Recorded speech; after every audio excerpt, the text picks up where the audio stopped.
অন্তর্বর্তী সরকার নির্বাচনের সিদ্ধান্ত নেওয়ার পর দেশে ফিরবেন শেখ হাসিনা। বার্তা সংস্থা রয়টার্সের প্রতিবেদনে এমনটাই জানিয়েছে শেখ হাসিনার ছেলে সজীব ওয়াজেদ জয়। তবে শেখ হাসিনা নির্বাচনে প্রতিদ্বন্দ্বিতা করবেন কিনা সেই বিষয়টি তিনি স্পষ্ট করে বলেননি।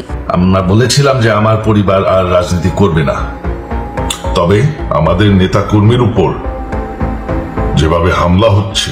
গত 5 আগস্ট তীব্র ছাত্র জনতার আন্দোলনের মুখে পদত্যাগ করে দেশ ছেড়ে চলে যান শেখ হাসিনা।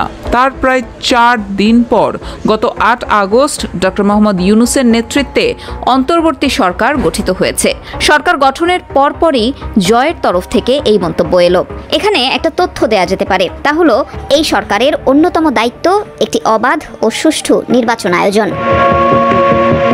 ভারতীয় সংবাদ মাধ্যম টাইমস অব ইন্ডিয়াকে দেয়া সাক্ষাৎকারে সজীব ওয়াজেদ জয় বলেছেন, আপাতত তিনি ভারতে আছেন। অন্তর্বর্তী সরকার যখনই সিদ্ধান্ত নেবে তখনই তিনি বাংলাদেশে ফিরে যাবেন। 76 বছর বয়সী শেখ হাসিনা নির্বাচনে প্রতিদ্বন্দ্বিতা করবেন কিনা তা তিনি স্পষ্ট করে বলেননি। তিনি বলেছেন, আমার মা বর্তমান মেয়াদের পরে রাজনীতি থেকে অবসর নিতেন। শেখ হাসিনা মরে যাননি।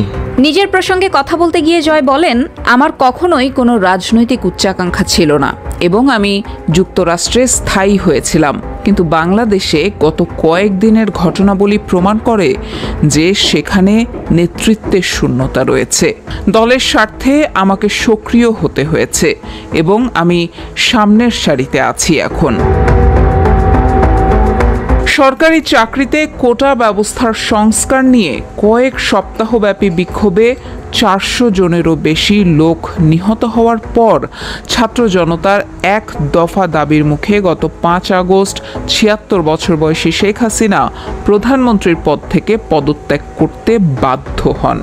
পদত্যাগের পর তিনি ভারতে চলে যান। বর্তমানে তিনি সেখানেই অবস্থান করছেন।